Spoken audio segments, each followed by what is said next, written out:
Connolly Library fans should get excited because the library will be receiving a makeover sooner rather than later. Hello, I'm Justin Geck.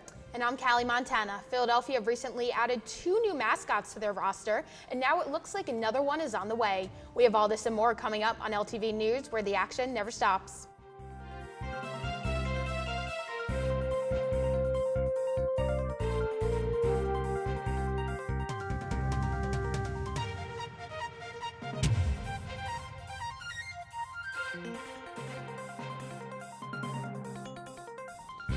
Hello and welcome to LTV News, where we bring you everything from 20th and Olney Avenue, Philadelphia, and the world. There's a lot to catch up on the next half hour, as Dave Roberts had the chance to sit down with the CEO and founder of Proto Topics for this week's interview. So let's hear the buzz around campus. A $1 million grant from the Redevelopment Assistance Capital Program through the Commonwealth of Pennsylvania will allow LaSalle to renovate the Connolly Library. Delran Builders Company will begin construction in mid-December, with most of the development to be completed by mid-March before total completion in mid-April. The university hopes to create an area that will, quote, support improved programming, physical spaces, and amenities, along with traditional library functions on the first floor. Despite the major plans, this is only phase 1 of the Connolly project, a program that will continue to be developed in the years to come. And LaSalle hosted its annual Fall Career Expo, sponsored by the Career Center. Explorers seeking internships or employment opportunities had the chance to interact with representatives from more than 90 companies. Big-name companies such as Amazon, Vanguard, and Citizens Bank were present to network with students and provide information and free giveaways. Free professional LinkedIn headshots were also available for students to improve their online profile. Some Explorer alumni were even spotted in the Gola, representing their new employers and sharing their stories about life after graduation. The annual Big Pink Volleyball Tournament, hosted by the Resident Student Association, took place on Thursday, October 4th. Students signed up as teams of 6 or more players to compete against each other to win prizes. But this isn't just a typical volleyball game. Rather than using a regular ball, the teams dive and spike a pink volleyball that's 4 feet wide. This fun-filled event is held each year to raise awareness and funds for breast cancer research and the American Cancer Association. This year, the winning team was Zoe Squared, and the event raised over $500. And the new online guest registration system was met with an unprecedented amount of turmoil from students. The new system requires guests to complete the new visitor registration form online before the visit. Many students have shared concerns on the new system, saying it overcomplicates the existing process. Others argue that it limits the number of guest passes, though the university states that the new system only enforces the policies that already had. The administration understands that there will be an adjustment period and encourages students to email any questions and watch the instructional video on the student portal. The LaSalle community came together for the 7th annual health fair held at the Shops of LaSalle. Nick Palaio has all the highlights of the big event. Check it out. Hey guys, we're here at the Shops at LaSalle on West Campus for the annual Community Health Fair sponsored by LaSalle. And right now, as you can see, the health fair is in full swing. We have activities for the family, information for the community, and just plenty of fun to be had. West Campus indeed was abuzz with activity through the afternoon as individuals from on and off campus came together to explore their health in a fun-filled and enjoyable way. Numerous organizations were on hand, such as the Red Cross, Einstein Health, and the Susan G. Komen Foundation, to provide information, promote community engagement, and encourage healthy living through health screenings and other tips. I even got in on the action as some explorers got community members up on their feet and thinking about their health. I think a lot of people just don't know what goes on, and it's the easy way to connect and show people what other people are doing, and just things like this. Everyone doesn't have a lot of time to maybe exercise throughout the day, but this is quick, easy, and fun, so we get to share this and really interact and do it together. Members of the Philadelphia Police Department and LaSalle athletes got little ones entertained with prizes, face painting, Zumba class, and the ever-popular bouncy house. This is where people meet. Everyone needs to go to the drugstore. Exactly. Everybody needs to get some groceries. Everyone needs to go to the bank. There's no territory here regarding the Shops at LaSalle. Now in its 7th year, the health fair upped the ante and invited the Salle University Vision Van. And it travels around the city. We usually do vision screenings within schools and community centers. This is our first fair. In general, Philadelphia is not the healthiest city, and we need to work on that. So I think these outreach programs are going to do that. As you guys can see, there is something for everyone here between the music, the vendors, the fun, and the excitement. This is an amazing example of the community partnerships LaSalle fosters with those around our campus. Reporting here from the shops at LaSalle, I'm Nick Palayo. LaSalle's communications department hosted a workshop and welcomed Tech Girls to the studio. Tech Girls correspondent Talia has a recap of the day. Check it out.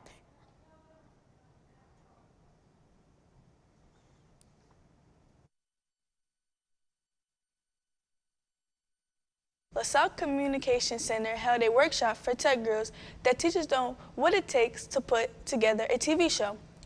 The girls spent their day learning about all aspects of TV production. They first received a tour of a TV studio where they were shown all the equipment and tasks that need to be done to create a show. Before the Tech Girls workshop, most of the girls did not have prior experience with TV production. LaSalle students assisted and taught everyone how to run through one of LaSalle TV shows, but then it was the girls' turn to take over. They participated in shooting segments, with some girls managing the equipment behind the scenes. Some of them even starred in front of the camera, delivering reports that would be shown on various LaSalle TV productions. By the end of the day, the tech girls left with the new knowledge of the technology that is used in a TV production. For LTV News, I am Talia. LaSalle senior Isaac Prentice is often referred to as an innovator, creator, and entrepreneur. Dave Roberts had the opportunity to sit down with Isaac to find out how he balances student life while running his own company. Take a look. So Isaac, can you tell us a little bit about yourself and the company that you're running? Yeah, absolutely. So my company is called Proto Topics, and we are based in Miami, Florida. And basically what we do is education reform and professional business development. So on the education side, we are working with professors, teachers, educators in their entirety to build more hands-on curriculums through kinesthetic learning. So it really stemmed from the principle that in 1980s, when the model that we're using now was created, only about 9% of the population were kinesthetic learners. We're now seeing a major shift where 32% are kinesthetic learners, and the education setting really hasn't addressed that. So we are really implementing those skills to allow those students those learning outcomes that they've never seen before. And on the business side of it, real quick, on the business side of it, what we do is we work with businesses to help them identify new client opportunities, really understand what innovation is. It's become a buzzword, and we really want to show them the value that they can add to their company through fully understanding and implementing that innovative mindset. So for most people that don't know really what kinesthetics is, can you explain exactly what that means? Yeah, kinesthetic learning is very simple. It's a fancy word, but it basically means hands-on learning. So instead of having an auditory learner where I can just talk to you and have a conversation and understand it, or a read-write where I can read it in my book and it makes sense, these are people that want to interact with the material, want to do something to practice that skill, and that's where they really understand it. And we see it a lot in construction, where people would rather build a house than just learn about how to build a house. It's the same idea, bringing that into an education-based setting.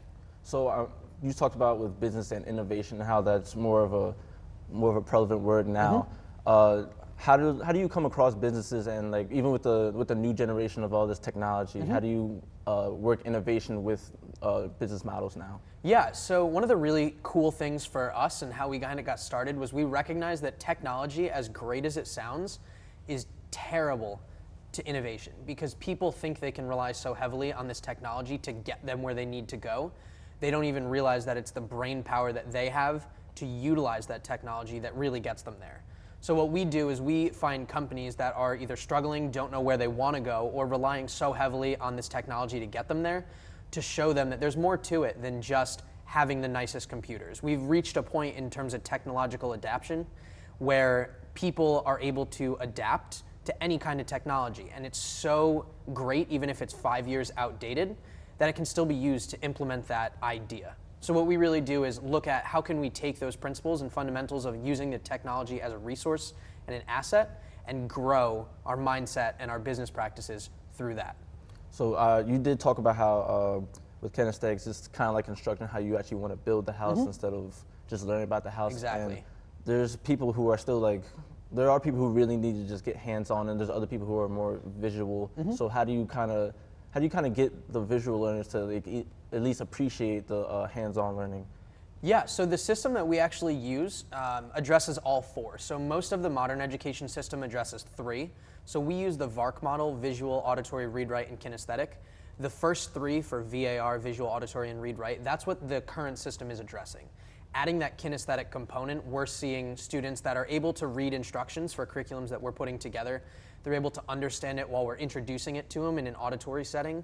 They're able to read and write down those notes if they need that, and then through kinesthetics they can actually practice it as well. So it's a similarity to what has been done, but we're adding in a new component addressing this fourth category that really has gone underrepresented in the past 30 or 40 years. Now, you said your company was Miami-based. We're in Philadelphia. Yeah. You're a student at LaSalle. Yeah. How do you have time to really keep up with your work? I know you have other extra curriculars that you do. Yeah. How do you maintain all that in your life without really crashing at all? I think the biggest thing for me, and it always has been, is just making sure that I'm having fun in everything that I'm doing. And when I really sat down when I was younger and said, how do I want to approach life? What do I want my philosophies to be? Fun was something that I always had in mind. So in my opinion, if I'm not having fun, I don't really want to do it. So when I was a student athlete, I was making sure that I was having fun in those sports. When I was teaching, I've taught classes here and I have fun with every single one that I teach, whether it's the development of the curriculum or actually being in the class working with those students. So there are a lot of things that have sort of worked in my favor, being that I get these really cool opportunities, but I have no problem turning down those opportunities if I don't think I'm going to have fun or they're going to be beneficial to me in the long run. So it's really a focus for me on what can I do, how can I keep that going, and how can I just enjoy every aspect of what we're working on a daily basis. All right, so graduation's coming soon. You're about to leave. Yeah. What do you really see with this company going forward in the next couple years, next 5 years, 10 years? How do you see you as yourself and with this company? Yeah, I love that question because I love having to foreshadow and think about what it's going to be like in the future. For me, one of the biggest things was that I wanted to do something internationally. And within 8 months of starting the company, I got a contract with a company that does over $1 billion a year in sales annually, working in South America. So being able to do that and see the impact that it could have after such a short amount of time, it really set the stage for what we can do once we have more time and more exposure. So come graduation, I'm going to be moving down to Miami doing this full time. And I do this with my sister and another Philadelphia-based student. So we're basically just traveling around the world, working with these schools, working with these businesses to really help them identify those growth areas.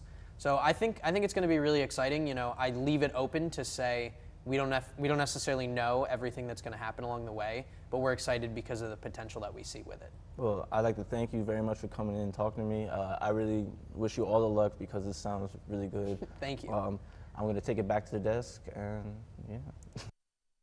I can't believe Isaac has all this time to balance that plus classes and homework. It amazes me. Yeah, and I think it's great that he's already traveled to so many different countries and he's so young, so he really has a bright future ahead of him.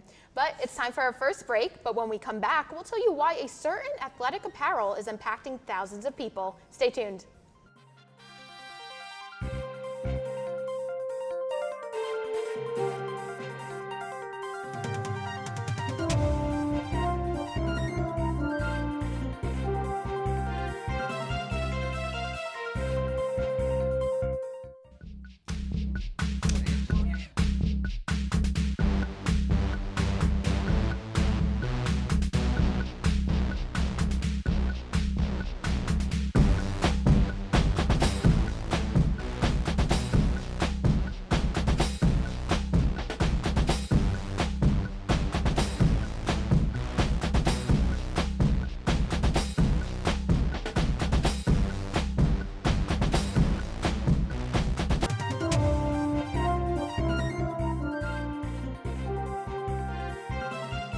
Welcome back. If you need motivation to get up and go, what you're about to hear may do the trick. Check out the story about Inspire Gear. I'm not giving up. I'm a fighter. For almost 22 years, alcohol took over John Colley's life. I grew up with a family. My father was an alcoholic. Unfortunately, wasn't around that much. And that sort of led into my teenage and early 20s where I was drinking a lot. Fast forward to the year 2000, this is when Collie hit rock bottom after being told he couldn't attend his wife's ultrasound appointment. She said that, I was a disgrace, and I remember that word. From that point on, John knew he had to turn his life around, but he never thought all he would have to do was look in the mirror. I felt the addiction of alcoholism leave my body. I felt the burden. I felt the selfishness that comes along with being addicted to something leave. John knew that he had to make up for lost time, so he built a masonry company and developed real estate. But he knew deep down something was missing. John felt that he wasn't paying it forward. He wasn't sure how he was going to give back until he came across t-shirts with negative messages on them in 2013. That is when the idea came to him. Create apparel, but with a positive twist. We all have a little self-doubt. There's just no getting around it, right? We have this little self-doubt, and it's called your subconscious. I want to tap into that. That is exactly what John did. He put messages on t-shirts, which quickly evolved to just socks and headbands. He believed that if he put messages on the back of socks, then someone else may read it, and it will remind them to keep on going. I was kind of a motivational guy, I was walking the walk, talking it as well. And I was like, work hard, never quit, overcome. Those many sayings are what you will find on his products, and they've already helped thousands of people get through tough times. I get complete strangers that email me telling me how this stonemason, his company, is helping to define them through my messages and what we're trying to accomplish. You know how powerful that is? I'm getting tingles now. John has been clean and sober for 18 years and is looking forward to the future. John will continue to help others and further develop inspired gear. If you want to win in life, find a passion, turn it into an obsession, and you will win. For LTV News, I'm Callie Montana. So John is such an amazing guy, and I think it's amazing how many people have reached out to him through social media and say how much they've been impacted by him. And I also have a pair of socks from him, and these say never give up. So, it's great what a pair of socks and a headband can do to help people. Yeah, I'm glad he was able to turn his life around and to kind of do this. It's a really great thing that he's doing there. Very true. But the bikers of Philadelphia have just received exciting news as the city has secured funding for permanent Market Street bike lanes and possible South Street bike lanes. The state grant that Philadelphia received was for $3 million, and the project will cover streets between 2nd and 6th in Old City. The roads will change from 4 travel lanes to 3 with the addition of a protected bike lane in each direction. The project will also include floating bus islands and pedestrian islands along the roadway. The transportation project will take up to 5 years and will need another $4 million to complete the project. The South Street project is moving along as well and will cover 27th Street to 21st Street and on 27th from Lombard to South Streets. Well, Philadelphia has already welcomed some new mascots this fall, and SEPTA wants to join in on the mascot mayhem. SEPTA announced via Twitter on October 2nd that they were opening a contest to create their own new mascot to stand aside their safety dog Paws. This contest comes after Fang hatched in the Philadelphia Zoo for the Philadelphia Union, and Gritty took over the internet for the Flyers. SEPTA is accepting mascot entries until October 24th on their website. They will narrow the field to the best 11 before choosing the winning mascot. Winners for the top entry will receive a November Anywhere Trail Pass, while other finalists will earn a SEPTA t-shirt. All right, I have to go on a little rant here. They technically already have a mascot, Paws. All right, and let's bring up that picture of him because he is adorable. You see that? Oh, yeah. It melts my heart. Why are they looking for something new? I know, I like that. Like, what else, what other animal or what other thing could it possibly be? You got Paws. Exactly. SEPTA, what are you doing? They got to figure it out. Oh, I know.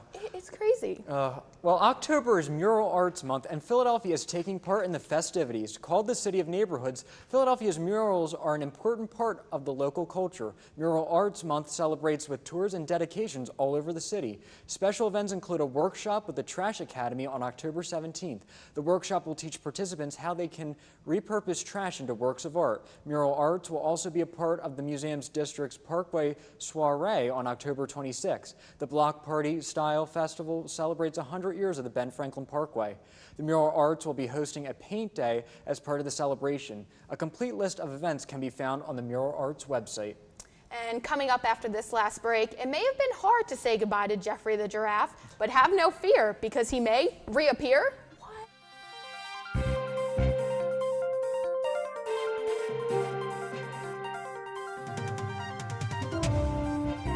Tell me you didn't watch the Phillies game last night. You know, unfortunately I did, and it was just so heartbreaking to see the first day batter strike out. Claude Giroux hasn't done anything for this organization. I'm confused. You're doing an internship in sort of marketing and production, right? I really can't believe that Ben Simmons won't be dropping threes on the court this year. Hey, Tanya, I know you're really busy, but could you tell me who the Sixers play on October 28th? Doctor, in order for the Eagles to win this week, they're going to need 250 passing yards from Carson Wentz. We're going to need 100 yards rushing. I don't care who it is. We're going to need a lot of good production from our tight end and wide receivers.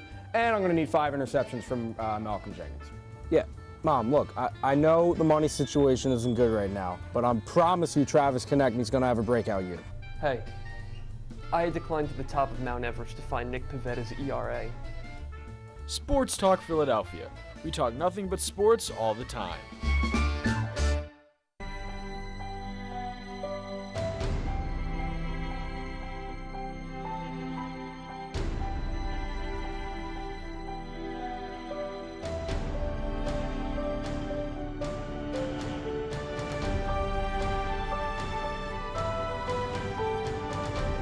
Is learning how to code or make video games and websites. Not only can you post videos online, you can make your own.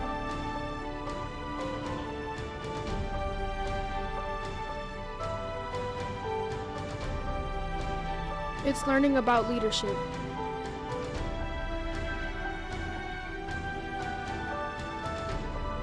Together we are Tech Girls.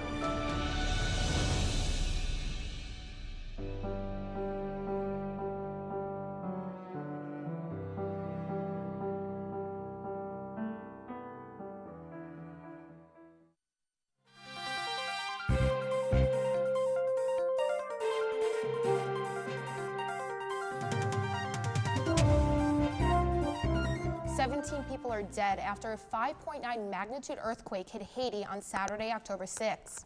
The earthquake injured more than 300 people and destroyed dozens of homes and businesses. The last time Haiti experienced a strong earthquake was back in 2010 when the capital Port-au-Prince was hit with a 7.1 magnitude quake. Haiti is still experiencing aftershocks and many people are worried that their houses will collapse at any moment. An investigation is underway after police officers pulled the guns on 2 Rowan University students. The officers have stated that they were responding to a report of there being a person with a gun near the campus and that the one student's car matched the description. The police handcuffed the 2 students at gunpoint even though they were unarmed. Many of the bystanders recorded what was going on and posted it to social media. One of the students has stated that he has been stopped numerous times by the police since attending school and feel like he is a victim of racial profiling. Well, Toys R Us fans had a glimmer of excitement after the store announced that they may be reopening. Toys R Us shut down all of their stores this past summer after filing for bankruptcy. The toy store found itself competing with Amazon, Target, and Walmart. A group of investors stated in a bankruptcy court that it was scrapping an auction for Toys R Us assets. The investors believe that they will do better by potentially reviving the toy store chain rather than selling it. They're going to work with potential partners to develop new ideas for stores in the United States and other countries. The investors did not mention when Toys R Us will be opening again. I don't know. I'm kind of like, I kind of see it from a business side, right. But at the same time, I'm like, oh, well, will that work? So we'll have to see. But we got to get to the best part of the show, right? Absolutely. Hashtag what's trending. All right, let's get to it. Come on, Justin. Okay. A local pub is embracing the Flyers' new mascot in an interesting way. Urban Saloon has added a sandwich to their menu themed around none other than Gritty. The sandwich is a chicken breast fried in Cheetos, covered with cheese and hot Cheetos to represent the bright orange colors and crazy personality of the mascot. The pub on Fairmount Street is the newest group to embrace Gritty as part of Philly culture. Gritty has taken Philly by storm since his September 24th debut with the Flyers. He has been making appearances all over Philly, the internet, and shows, including The Tonight Show with Jimmy Fallon, Good Morning America, and a Boys to Men performance, just to name a few. Callie, I will definitely not be getting that Oh, sandwich. okay. I thought you were Ugh. going to be like, I'm definitely going. And I was like, ew, what is wrong with you? Absolutely not. But we all have that moment when we need to clear our minds, right? And many of us do that by going on a run. Well, horses do the same thing. Take a look at this. A horse ran into a sports bar in France. That is right. She escaped last month after her owner lost control of her when she was leading her from the stable to the race course. The horse's owner says that this is not the first time his horse ran off. Oh my goodness. I can only imagine what those people were thinking. I know. I don't even know what I would do. I mean, Maybe it was happy hour over there, you know, Yeah. and the horse was just like, gotta get it. I mean, know. I don't blame him, but I mean, can we just take a look at Yeah, that I know, video again let's. one last time, if we can, because there's this guy in a blue sweatshirt, and I Yeah. think he is so funny. But all right, maybe we won't, because we're gonna wrap up. well, that's just about does it for this episode, but be sure to find us on the web as well as the rest of the LaSalle TV on Facebook page. We love to hear your thoughts, so tweet at us using our Twitter handle and start the conversation. If you missed the scoop and want to see it, you can find episodes on YouTube on our LaSalle TV Philly page. But until next time, for Justin, Dave, and the entire crew, I'm Callie Montana. Thanks for watching LTV News, where the action never stops.